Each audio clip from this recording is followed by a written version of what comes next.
Para mim, a capa do meu livro, ela precisava ter três coisas: sintetizar a história, aguçar a curiosidade e ficar bonita na estante. Eu acredito que para criar algo mais bacana, o ilustrador ele precisa se conectar com a essência da história, né?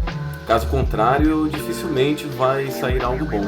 Olá, meu nome é Ricardo Carnaúba e hoje eu vou mostrar o processo de criação da capa do meu livro Kiko, o Cão Sem Dono. Bom, para ilustrar a capa, eu escolhi um momento que, para mim, é o ápice da história. Eu quis usar esse momento deixando algo assim aberto, como se fosse a cena, sabe, de um filme. Uma cena que foi cortada bem no meio, bem no momento que uma resposta tá para ser dada. Tipo isso aqui, ó.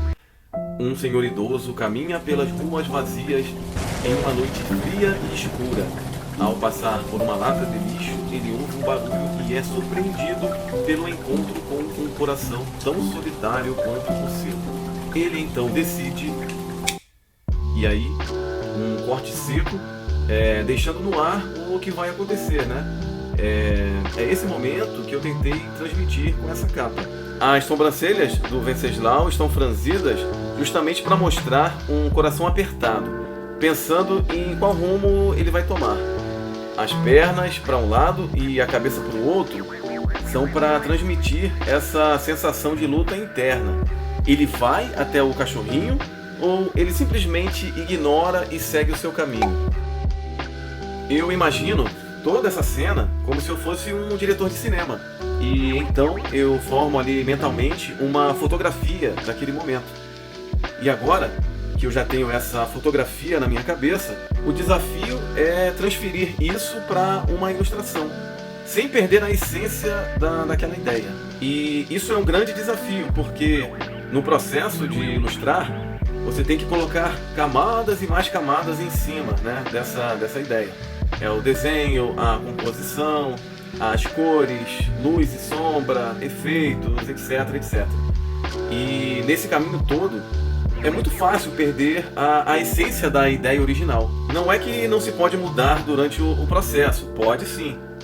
O problema é que quando a gente faz isso sem querer, a gente acaba terminando frustrado com o resultado final. Bom, então assim, com essa imagem definida na cabeça, né, eu comecei a rascunhar ela no papel. Eu dobrava uma folha de papel A4, como se fosse uma capa aberta mesmo, e desenhava nos dois lados. Eu também acho muito bacana essa coisa de brincar com a primeira e a última capa, fazendo nelas uma ilustração só, mas que também funcione bem cada uma sozinha, né? Quando o livro estiver fechado. Para essa capa, eu optei também por formas bem marcadas no desenho, né? Bem geométricas, com ângulos retos, né? Eu gosto bastante de aplicar esse estilo, e é um estilo que eu acabei pegando de um artista que eu vou deixar marcado aqui. Quem quiser seguir lá, tem muita coisa bacana. Para me ajudar no processo de pintura, eu comecei a pesquisar livros ilustrados para me inspirar. E um que eu gostei bastante foi o To the Sea, para o mar, do Cale Atkinson. Bom, o próximo passo foi fazer thumbnails, miniaturas, né, para estudar o esquema de cores e de luz. E nessas miniaturas eu percebi que achava melhor deixar um background, um fundo bem simples e que destacasse bem os personagens. Algo que desse para perceber que eles estão ali na rua para ambientar a história, mas que deixasse bastante espaço para a imaginação completar os detalhes. Para dar esse destaque, eu também preferi deixar o fundo meio borrado. Na hora de escolher um esquema de luz, facilita bastante fazer primeiro somente em escalas de cinza. Usar a cor logo de cara assim pode dificultar, principalmente para quem tem pouca experiência.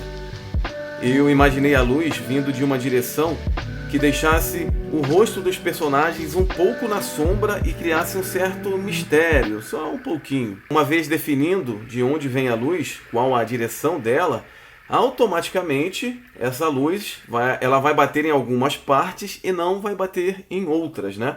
E para saber aonde a luz pega ou não pega, e fazer a pintura, o desenho corretamente, eu tenho que entender bem o volume do meu desenho, a forma de seja lá o que for que eu for pintar, tem que estar bem clara na minha cabeça, né? Não ter isso bem resolvido é uma das principais causas para o desenho final ficar estranho. Eu costumo pensar como se eu fosse um programa de 3D. É uma analogia meio estranha, mas deixa eu tentar explicar. Em um programa 3D, a gente pode escolher da onde vem a luz, qual a intensidade dela, etc. Mas antes, a gente precisa modelar o personagem.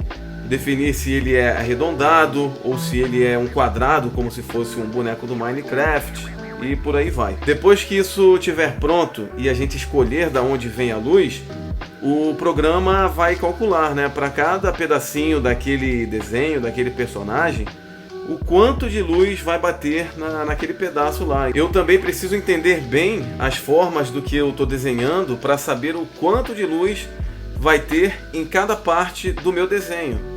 A diferença é que eu mesmo vou ter que pintar depois, né? E para entender melhor as formas do personagem, eu gosto de usar uma técnica que eu chamo de poligonização.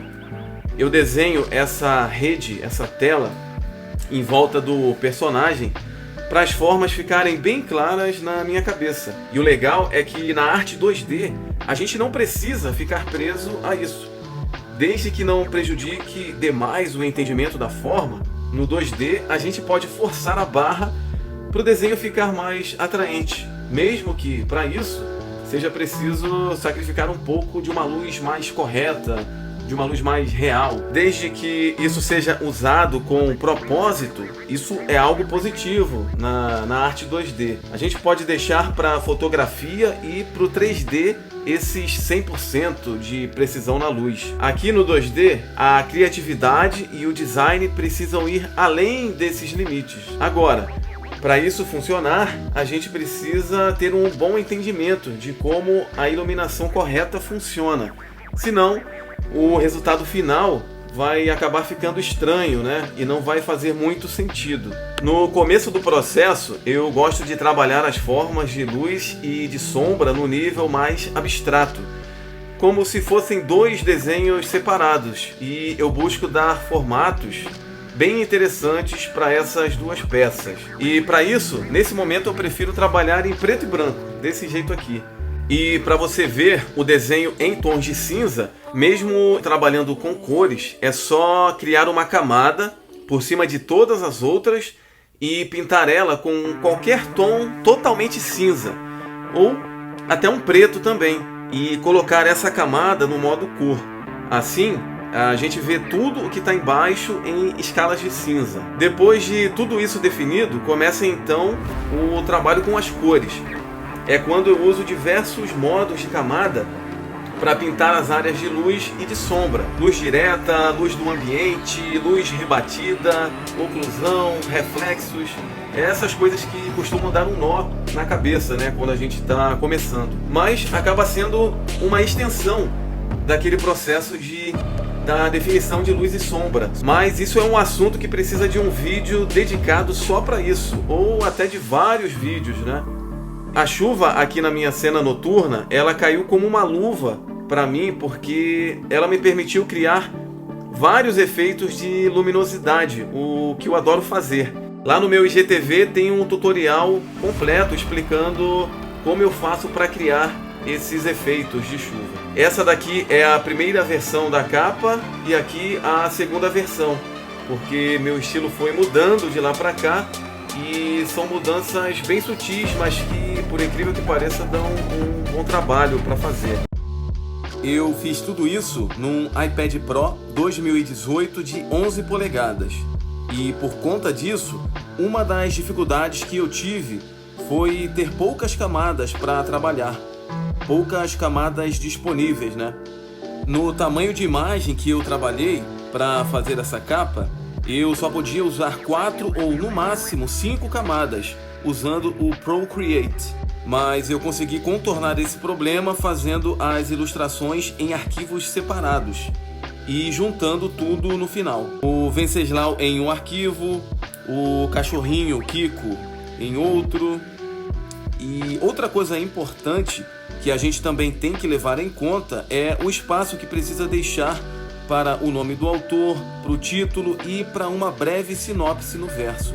Eu penso nesses elementos como se eles fossem parte integrante da ilustração e não simplesmente deixo ali um espaço para eles. Eu penso na composição e faço tudo junto. Esse foi o processo que eu utilizei. Obrigado por acompanhar e até a próxima.